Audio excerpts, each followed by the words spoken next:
Hello, lovely people. Welcome to part 2 of my June reading wrap up. Doobie doobie doobie doobie doobie doobie doobie doobie doobie doo.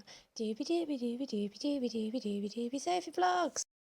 Part 1 is everything I read that was specifically for Pride Month. I will link that down below just in case you haven't seen it yet.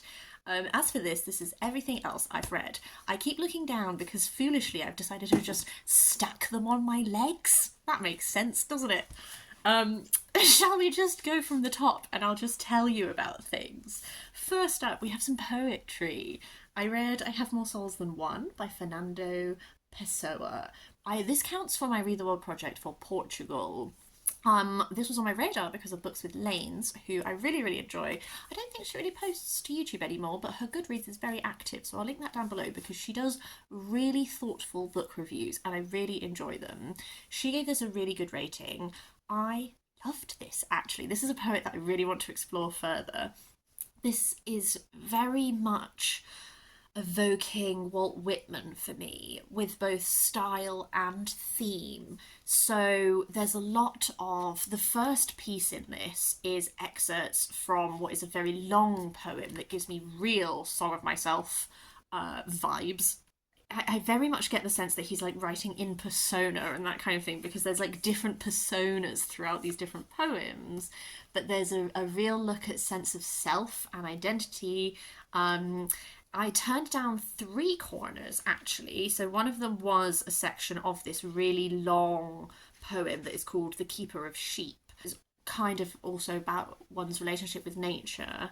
The second one was Legion Live in Us, which is where the title, I have more souls than one, there are more eyes than myself, and still I exist, indifferent to all. Which was really interesting. And then the third one was I have a terrible cold, and I have a terrible cold. It's just like I have a terrible cold and I feel awful and everything is bad, and I found it really funny. So this was a tiny little one, but I really enjoyed it. I want to read more of his work for sure, and this is a real reminder to me that just when I thought I had given up buying these tiny penguin ones, every now and then I find a gem. After that, I can talk about 2 language history books that I read. My partner lent me both of these. First up is The Wordhord by Hana Videen. This is daily life in Old English. Each chapter has a different theme and topic, whether that's like eating and drinking, the natural world, and Hana Videen sort of describes to you Old English words and what that tells us about like Anglo-Saxon identity and relationship to these things. Every chapter ends with a word hoard, so all of the words that you have learned throughout the book, at the end of every chapter they're summarised all together, so you sort of end up with this little like dictionary that is like your word hoard. I think this was a really good little one to dip in and out of. I read this while I was on holiday in Wales, and it was perfect for just doing like a little chapter here, a little chapter there, because it's quite light. I think the critique I've seen of this is people saying this is just what she does on her Twitter account, but I didn't know she had a Twitter account, so this is all new to me. So I found it really enjoyable as like a little light non-fiction read. The other language history book is Long Live Latin, The Pleasures of a Useless Language by Nicola Gardini. This was super interesting actually. Nicola Gardini is very passionate about Latin as a language, and I really agree with his argument that he opens with in this, which is people often try and sell you Latin as like, Latin's great, it's like mathematics, it gives you the same skills as maths, or like other things like this. And what he is saying is that Latin doesn't need to be justified as useful. Latin doesn't need to be compared to other things. There are unique things that you can get from studying a language like Latin that are a merit on their own, that are not comparable to other things. And also, Latin is beautiful, and beautiful things have inherent value. They don't need to be useful. And that was really interesting. How he sort of spins out this argument for you is that every chapter he is looking at a different Latin text and he noodles around it. He analyses like Julius Caesar's account of this particular battle, and he looks at the specific language choice and sentence sort of structure usage, and how from just the way that he utilizes Latin you can tell so much about Caesar's personality and self and all this kind of thing. So what I enjoyed gaining from this is, as someone who I find languages so interesting. I am so rubbish at learning languages. I find them so difficult to hold anything in my brain. That real linguistic breakdown is something I would never be able to get from reading in translation, so that was fab. I think the flip side of that is that sometimes I think maybe there was a fault in me as reader who is not very linguistically learned. So sometimes I was like, I am not taking this in. I am not going to remember this point. So I think that is a fault in potentially myself. But this was very interesting. The book I will talk about before I forget that it exists is The Triumph of Seeds by Thor Hanson. This is a non-fiction that is all about seeds. I've seen it described as like pop science, which is good because I'm not very good at, don't know a lot about science. Seeds are fascinating, as it turns out. Again, I think I've taken some really interesting tidbits from this that I've already started sharing with people to be like, did you know? Blah, blah, blah, blah. So I definitely found it really good in that way. Definitely some chapters were more interesting than others. There were a few chapters where I was like, okay, we've really talked about this for a long time. I don't think I'm that interested in it.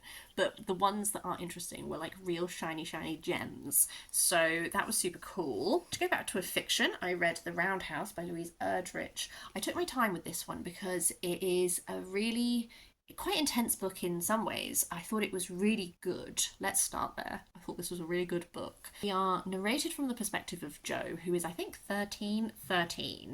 Jo's mother is raped one day on the reservation they live in North Dakota. Him and his father find her. This book follows the fallout of that and trying to bring justice. So there is a real focus on justice systems, both tribal justice systems, the justice system in America, because there's a real discussion in this about trying to find out if this happened on tribal land or not, because that influences how justice can take its toll. 13-year-old's view on that, like, he's able to really see the injustices in the system and where they are, the areas that they don't have power over and that kind of thing, because he has this child's sense of injustice, but also he has this like burgeoning awareness as he is becoming older and becoming less of a child and all that kind of thing. So you have this real combination of innocence and experience, and you get to he very much like he loses a lot of innocence as this book goes on because of this thing that happens to his mother. In a typical way, I'm beginning to think that Louise Erdrich does is that's not the only strand in this. There are loads of side characters. You get glimpses into lots of different stories, and specifically one element of trying to solve this crime is hearing other people's stories and having other people trust you to tell you their story, and how that then taking from that what applies to you and all that kind of thing. So I actually really enjoyed that combination of voices. I think sometimes this 13-year-old narrator is probably very accurate for what a 13-year-old teenage boy is like, and I think sometimes that just sometimes I was like, oh god, 13-year-old boy, am I right? So I liked having those other perspectives to sort of dilute Jo sometimes. I definitely think like the drive of I don't want to call it a mystery because it's a crime, but this drive of trying to find the perpetrator and bring justice and that kind of thing, like, it does build as this goes through. I think this combination of loads of different threads means that you sort of get like a simmering undercurrent rather than like a real crescendo. But this was great, and I have another Louise Erdrich to read, The Sentence, and I think she's shaping up to be an author that I'd really like to explore maybe all of her work, because I find the way that she crafts tales really interesting. I whenever I read these, I find myself they're so much more complex than just that little plot summary that you put on. They have so many strands to them, and this combination of exploring history and belief and all of that, I find it really interesting. So I took my time with this one really deliberately because I didn't want to rush it and I wanted to take everything in, and I'm glad I did, and I am going to try and prioritize reading The Sentence quite soon, I think, because I just finding the way that she crafts work really intriguing. My friend lent me National Dish: Around the World in Search of Food, History and the Meaning of Home by Anya von Bremzen. I thought I was going to love this. I have slightly mixed feelings on it. I think one thing I struggled with this is that the first chapter of this opens with she's setting out like what she's aiming to do, and that is like explore the national dish of different countries and sort of find out like, is there such a thing as a national dish? What is the national dish of these places? That kind of thing. She starts with France, and she very much tells you she doesn't like France or French food. She is very antagonistic towards France. And that initially really threw me because I like to read, particularly my food writing, I like to read food writing that is like enthusiastic and effusive and makes me feel really passionate. And just starting off with a place that you just tell me you don't like and food that you're not really interested in, I found it a real struggle. She spends a lot of time telling you all of the other foods that she would much rather eat than French food. And I was just like, this is a voluntary thing you've done. You don't have to be here. You can go somewhere else. So I found that really hard. I think it got better as it went on. The last few chapters were the real highlights for me. When she's in Turkey, Istanbul is sort of where she lives part of the year. And I thought that the Istanbul chapter was really great. It sort of had a much openness to it that I really liked. And because sort of the event that chapter is based around is she's doing this one where people will bring lots of different dishes, so it's sort of just, there was like a real openness and a receptiveness to knowledge that I really liked. And then the end bit where she is she grew up when it was the Soviet Union, but she would be Russian if you're looking geographically. And so she's talking about borscht, and she's talking to and relationships she has with Ukrainian friends now that the war is happening and all that kind of thing. That final, I don't think it's a chapter, I think it's like the afterword or something. That was also a really interesting conversation and a really powerful conversation. I think it feels like a shame that some of these chapters she seems to just have ended up in places that she doesn't really like. Some of them, like there's a chapter on Spain, which I think, again, I think another aspect, actually, now I'm talking about it, is this making really broad strokes statements when you've actually had a very regional experience. When she's in Italy, she only is in Naples, and she's talking about pizza and pasta as they're done in Naples, and she's making real broad strokes assertions about Italian food. And when she is in Spain, she's in a very specific area, and she's making broad strokes assumptions about Spanish food based on this very specific area. Whereas, like, I'm here, like, you know, Catalan identity versus Basque identity versus, you know, like these regionalities, these cultures, these minority languages, these kind of things. Like, I think, although sort of the argument of this book is that there is kind of no such thing as a national dish, like I think that this, like, I don't know. It didn't really come together for me personally, fully, although I do think that some chapters were little gems. A big chunky non-fiction is A Smile in the Mind, which is by Witty Thinking in Graphic Design by Beryl, McAlhone and David Stewart. This is a really just big, fabulous book that is all about humour and graphic design. A lot of it takes this form, where you have a little description of some type of humour and then examples of how it manifests. But there's also like much longer bits of writing in this that discuss wit in graphic design, the challenges of translating things, the innovative thoughts that people have had. Like at the end, there's a bunch of experts who give you an example of their work and how they came to create it, and that was really interesting. So this was a really intriguing like dabble in the world of graphic design for sure. Penultimately, I have Crossing the River by Phillips. This is also for my Read the World project. This is for St. Kitts. This opens with this moment where this man sells his 2 sons and his daughter into slavery, and then the different sections, it's kind of split into like short stories or parts, and you are following these people and the descendants throughout time, but each narrative has a very distinct style and tone, and it's doing different things. I thought that the first 2 in this were really impactful. I really found them very affecting. The first one is about one of these children who was sold, is now at the point where he's returned to Liberia, and he is spreading the word of God. His old master is searching to find him, and it's not 100% linear. Like, you see these letters that he has written that is like, why won't you answer my letters, like, this is how it's going, this is what I need from you, I haven't heard from you, like, blah blah blah. And then as that goes on, you see like him losing faith in this person, but then you also, while you are getting those, you are seeing this person who is coming to try and find him, and it's this really like complicated little relationship. And the snapshot of that I found really interesting.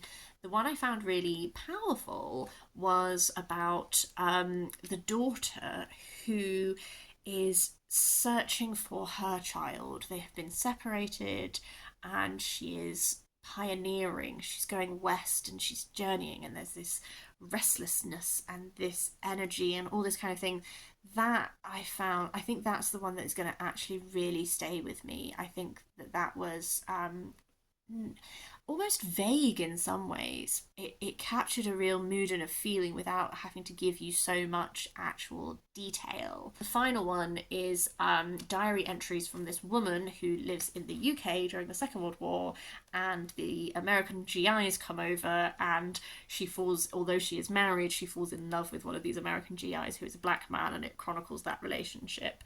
I think the shame about that one is that because you're so rooted in her, it didn't feel like an exploration of him and his history. It felt like an exploration of her rather than him.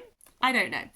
And there is maybe a lack of cohesion, but I did wonder if maybe lack of cohesion is deliberate, because the very act of selling these children scatters them and takes away that it takes away future from them. So having thought about it a bit more, I think potentially that lack of ties between these sections is deliberate. I don't know. My final book was fabulous. This is The Secret Lies of Colour by Kassia St. Clair. This is literally a history of colour. My mum lent this to me.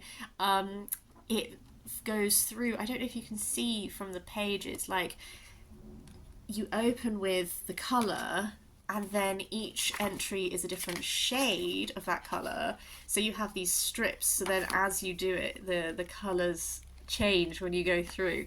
It's very much in the vein of like lapidarium, that kind of thing, where like every little section is a different tone. You get some history, you get some meanings, associations, like science, all that kind of thing. It was wonderful. I love living a colourful life. As you might be able to tell from my outfit, I'm big on colour. I love colour. And this just gave me loads of inspiration of like colour tones, and how amazing it is that we have some colours, like that we've been able to like physically make the dyes for them and all that kind of stuff. Like, wonderfully fascinating book. Really, really enjoyed it. I think it's going to have quite an impact on how I utilise colour and that kind of thing. That is everything.